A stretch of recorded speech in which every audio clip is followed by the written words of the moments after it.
may the participants you love receive a lot of grace through my sermon from now on. Nawa ang mga anak mo ari na magiging kamahagi sa pagkayag ng salitang ito ay tunay na ang Diyos na maranasan ang pag-ibig at pagpapala mo ngayon at magpakailanman. The title of my sermon like that, what does the Great Commission mean? So umaga dito ang pag-uusapan po natin ay tungkol sa dakilang atas o sa English pa ay Great Commission. That is based on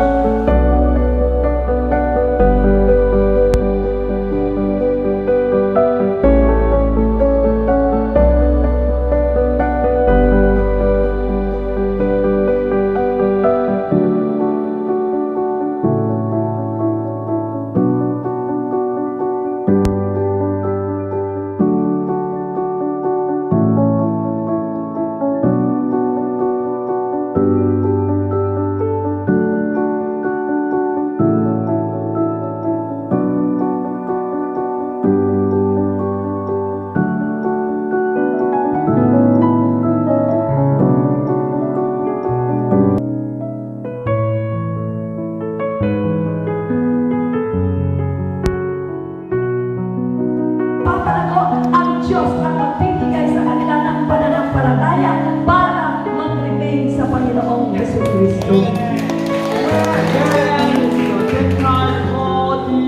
They proclaim and honor the word of the Lord and all authorities for